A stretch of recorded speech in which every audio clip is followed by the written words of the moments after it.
Ganda dito. Hangin. Sarap dito mag-ano, oh. Mag-upo-upo.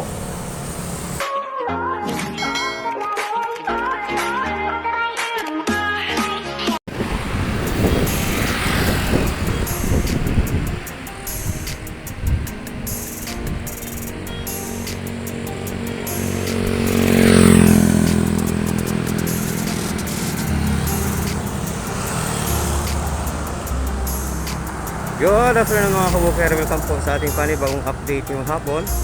Nandito po ako sa may Talumo mga kabuker, no? Kasi yung tulay na yan mga kabuker, tatawirin natin yan. Bumalik ako dito ulit kasi last time na nandito ako is nag-walking exercise ako ng mga ilang oras, minutes or oras po. Pero ngayon po bumalik tayo dito para tawirin natin yung tulay na yan mga kabuker, no? Nagpo-connecta po yan dyan sa, galing sa may Matina Playa, dito sa Talumo hanggang dun sa may Bagua Playa segment mga kawoker ng Coastal Road. So let's go mga kawoker, magsisimula na tayo maglakad. Ayan, tatawid tayo dyan sa tulay na yan. Ayan o, napakaganda dito mga kawoker. Medyo malamig ang hangin kasi nga po nasa tabi po tayo ng dagat, kasi nga po tinatawag na coastal. So ito na yung sinasabi ko sa inyo na may nakapagsabi sa akin ng personal po, hindi po siya dumaan sa comment section ko. Nagsabi po siya na naninibago daw lahat ng mga taga Davao City sa bagong bukas po ng coastal road natin dito, dahil nga po first time natin na-experience ng ganito. Sabi ko naman sa kanya, punta ka muna bago ka mag sabi ng ganyan, kasi hindi mo alam kung gaano ka kaganda at napakahirap gawin ng coastal na ginawa dito sa Davao City. So ayan po, so ngayon po ay nandito tayo ulit. So may ginagawa pala dito yung sa may tawag dito, yung sa may ginagawang pag-i-install po ng tawag dito, naglalagay po sila ng underground cabling sa ginagawang pag-install po ng kanilang ilaw dito sa may coastal road. Ito po sa may Talumo segment. So tuloy na tayo sa ating paglalakad. Matawid tayo dito mga kawoker. Doon tayo sa may gilid.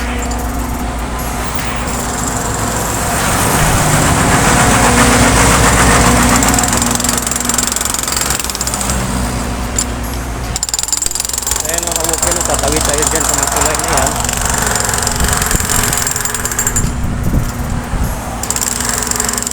Malayo ko lang ako kung nagagandahan talaga ako, kasi ilang beses ko na nakita yan sa mga videos ko ng ilang mga kasama nating vlogger. So hindi ako makapunta kasi nga po wala tayong pamasahe minsan, wala tayong sariling motor, kaya kailangan nating mag-ipon muna ng kakaunting pera pang pamasahe at pangkain po, kasi hindi po tayo malapit sa downtown area. Kasi sa araw-araw ko po na pag-alis, minsan po nagtitipid talaga ako para makapag-gawa lang po ng content para po sa inyong lahat mga kawoker. Although may mga times na may mga kung may nababanggit akong mga kamalian po sa aking mga vlog, pasensya na po, dahil wala naman siguro perfectong tao dito sa mundo, kasi sino po pwedeng magkamali. Ayan mga kawoker, no? Kaya lang minsan nakakasakit ng damdamin, kasi may mga tao talagang hinihila ka pababa, tapos ang masama pa kapwa mo pa Pinoy. Ayan, pinapansiking their profile. Hindi naman sila vlogger, wala naman silang sariling videos. Ang kanila lang talaga makapag-comment lang na hindi maganda sa kapwa nila Pinoy. Ayaw nilang may umangat, ayaw nilang matawag ito sa Bisaya pa, malabuan or maungusan sa Tagalog.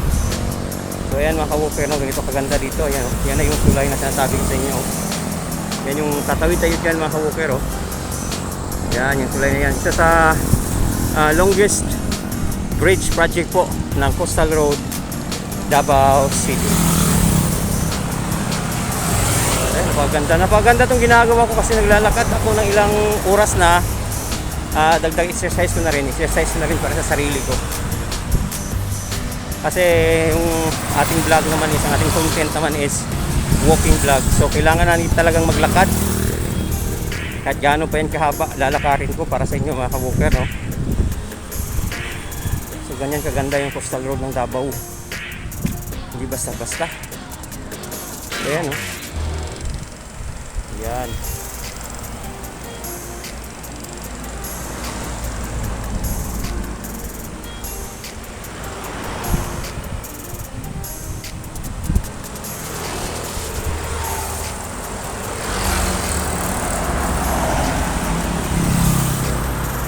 Ayan mga ka-walker, ang dami ng mga sasakyan. Nabawasan na po ang traffic dun banda sa may sa may Matina crossing kasi nga po sa pagbubukas ng coastal road. Ayan.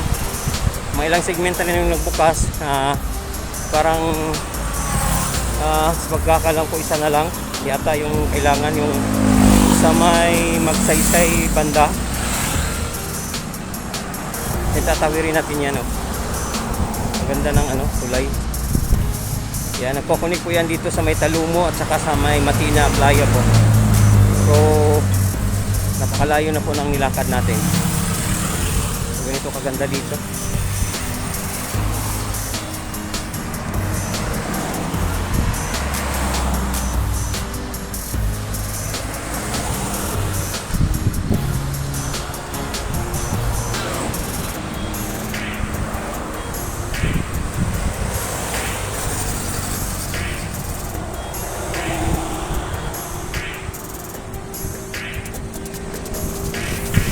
Lapit na tayo sa tulay mga ka-walker.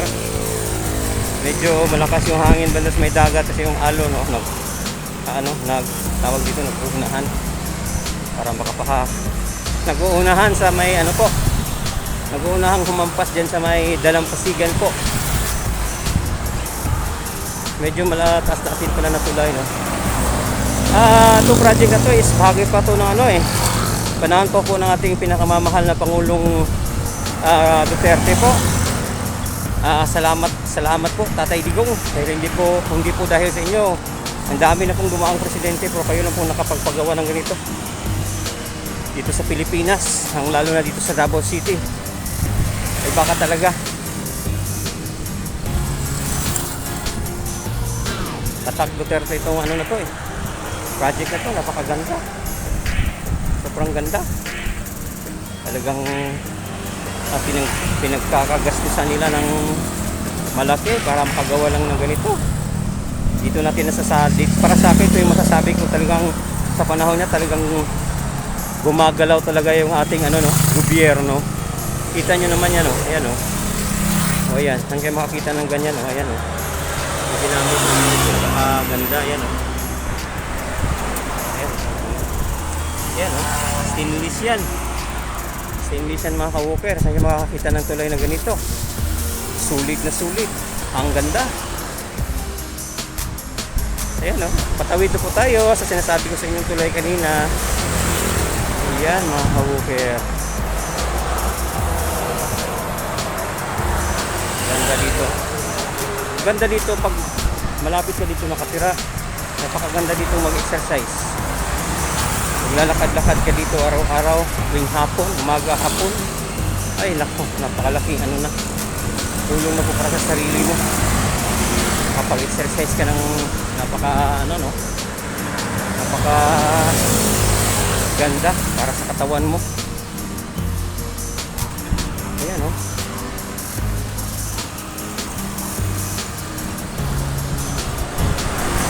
ganda dito, hangin.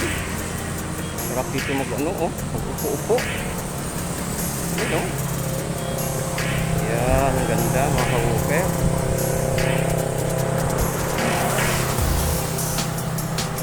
Ang ganda.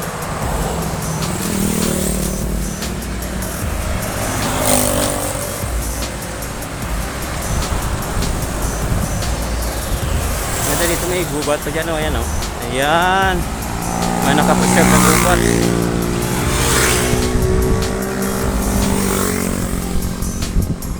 Ganda dito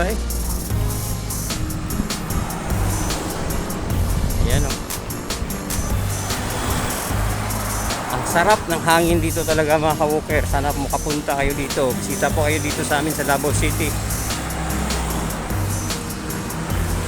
Message nyo lang ako po. Meron po akong area doon na pwede yung tulugan. Gusto kong bumisita dito. Bayad lang po tayo ng konti.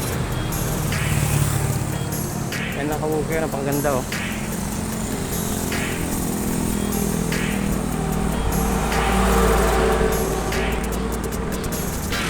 Ay ano dito, may preserved forest pala dito mga ka-walker oh. Ang ganda oh. Yan yung coastal road natin na yan oh. Yan, sa gilid niya is may naka-reservang gubat. Ganda.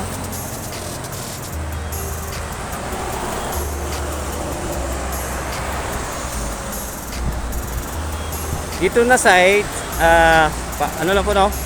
Parang pavement lang siya, lakaran ng tao. Doon naman sa kabila, nandun yung ano? Nandun yung tawag dito yan, no?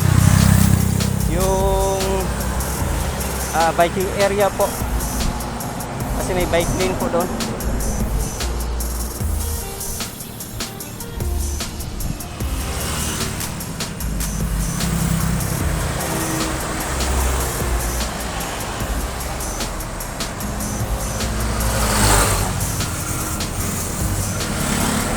Yan, ang daming sasakyan na dumadaan kasi nung hindi pa ito nagbubukas, napaka-traffic po ng downtown area, lalong lalo na dyan sa may Matina, doon po sa may tawag dito, doon po sa may Boulevard, napaka-traffic.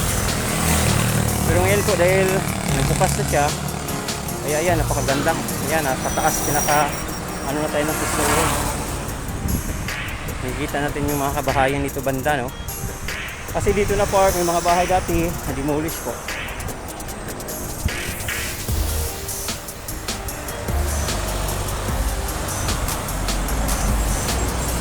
Ganda oh.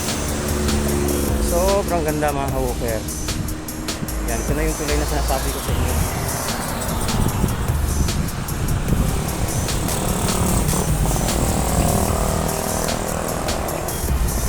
Yan.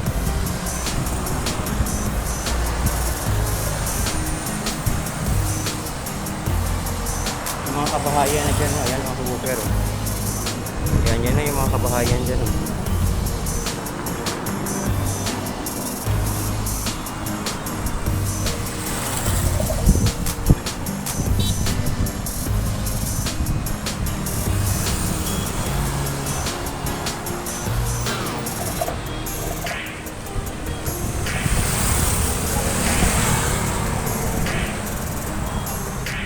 Yan, naka-walker, nandito na tayo sa pinakataas ng tulay. Ayan. Napakaganda naman dito. Sarap-sarap ng hangin. Ayan yung dagat dun mga ka-walker. Oh. Doon na part. Tumawid kasi ako, nauna na akong tumawid kasi pag nandun ako sa kabila, dating sunod na dulo, mahirapan tayong tumawid. Baka walang tutok doon sa may tawid ng time speed. So nauna na po akong tumawid. So ito na po, nandito na po tayo sa taas ng tulay. So yan ang mga kabahayan dyan. Dyan na part po is may mga bakod po. Ayan, yung mga kabahayan dyan. Ayan mga ka-walker. Yan, may mga bangka pa rin kasi nga po yung mga kabuhayan ng mga tao ditong iba is pananagat. So yan mga ka-walker, no?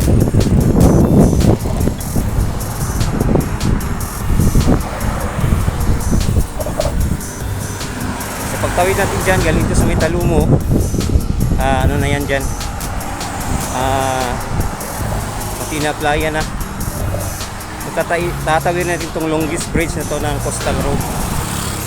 Yan, ito na yung sinasabi ko sa inyo, the longest major bridge project po na Coastal Road, Davao City.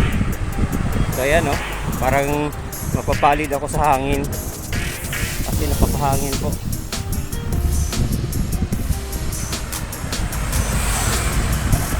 Ganda.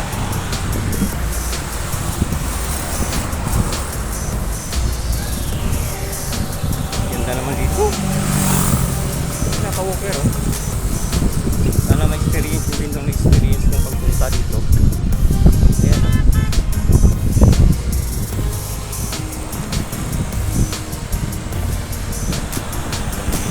Lalo. Yun, no?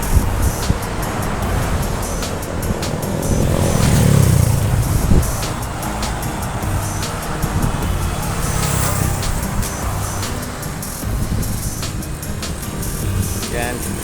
Experience ko lang maglakad dito sa pinakataas ng tulay po.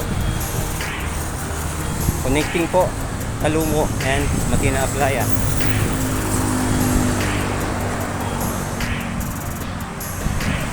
One of major bridge project po ng Coastal Road, Davao City. Welcome po ulit dito sa Davao City mga ka-walker. Sa mga gusto pong bumisita, pwede po kayong bumisita dito sa Davao City. Marami pong murang mga tawag dito, mga hotel, mga lodging house po na pwede nyo tulugan sa ilang araw po na pag-stay nyo. Sana isama nyo po ang Davao City sa inyong bucket list. Lalong lalo na po, malapit na po ang Kadayawan Festival ngayong August. Promote ko na po.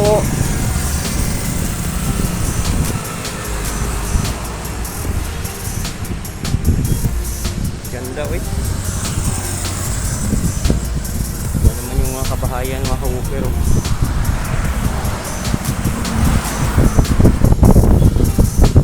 Malapit na tayo sa langit kasi nga po napakataas ang tulay na to.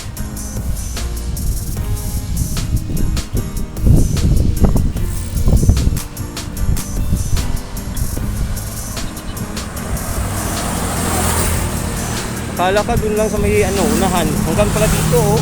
Ayan oh, ganito yung ginamit nila. Ayan. Ganda.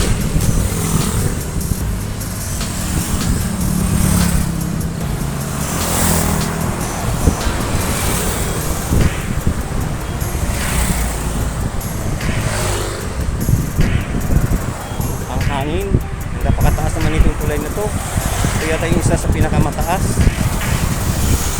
Ito na yata yung pinakamataas na tulay dito sa Coastal Road. Yan siya mga okay, no?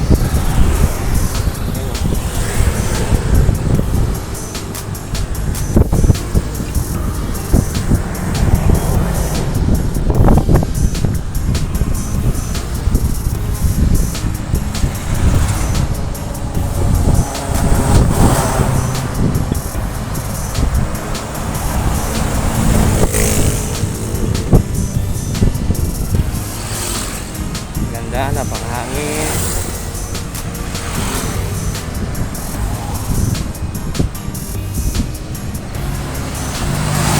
Ito na nga yung pinakamataas kasi ang taas-taas oh. Kanina pa ako naglalakad, di pa rin ako nakarating sa dulo.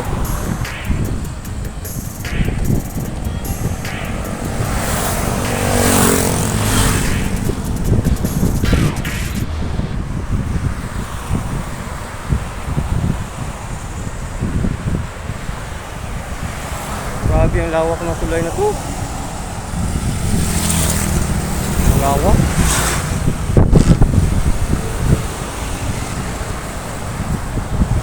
Ito na po yung ano ko no. Pang-apat na pag-explore dito. Kasi bagong galing lang tayo dito nung parang araw. Ngayon nandito naman tayo ulit. In-experience natin to pag ano dito pag tawid nito sa tulay na gamit natin sariling dalawang paa. Talagang nilakad natin mga ka-walker no, para patunayan sa kanila, sa inyo po na ang aking vlog is walking vlog. So kailangan ko pong maglakad talaga mga ka-walker. Sana po supportahan niyo po ako palagi po sa aking mga ginagawang content sa YouTube. Tulungan niyo po akong maabot yung pangarap ko mga ka-walker no. Dahil ginagawa ko po ito hindi lang po para sa sarili ko. At gusto ko rin pong makatulong sa iba. Sana tulungan nyo din po ako mga ka-walker. Saka may ano sila dito mga ka-walker oh. Ayan oh. May ginawa silang parang project dito. Ayan oh. Mangrove. Ayan oh. Tanim sila mga mangrove. Kasi may karatula dyan oh. Ayan oh. So pinagtanim nila mga tao dito ng mangrove para tubuan yun ng mangrove. So ang ganda no. Makakatulong sa ano din yan. Mangrove project pala dito, mangrove planting. Ganda ng mga ka-walker guys.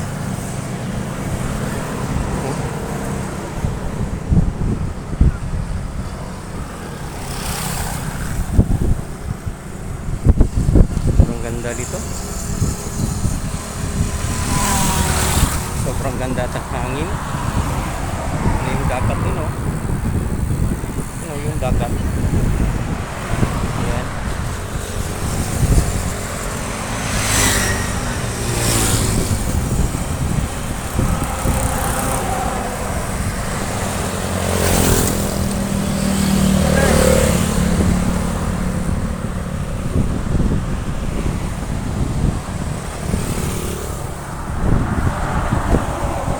So ayun mga ka-walker, napakaganda, no?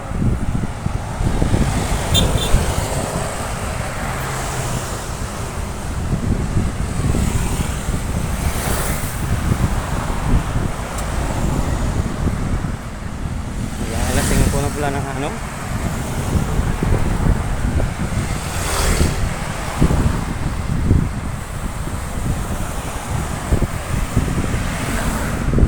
So ayan mga ka-walker, medyo mataas-taas na po ang ating video ngayong hapon. So kailangan na po nating mag-end, no, dito banda. Although malapit na naman tayong makatawid mula dun sa may Talumo kasi nasa gitna na po tayo ng tulay. So siguro po dito ko na lang muna tatapusin ang aking walking vlog today. So sana po abangan nyo po ako sa aking mga next content na gagawin. Gusto ko lang po sabihin sa inyo kung mayroon po akong mga pagkakamali, sana po i-correct nyo lang po ako, huwag nyo lang po akong i-bash. Yan mga ka-walker, no? Magtulungan po tayo mga ka-walker. Huwag po tayong magtulungan, maghilahan po. Magiging masaya po tayo kung may umaangat po. Nakakuha natin, malay nyo baka makakatulong sa iba. So yan mga ka-walker, no? Ayan, no? Yung itsura dito, no?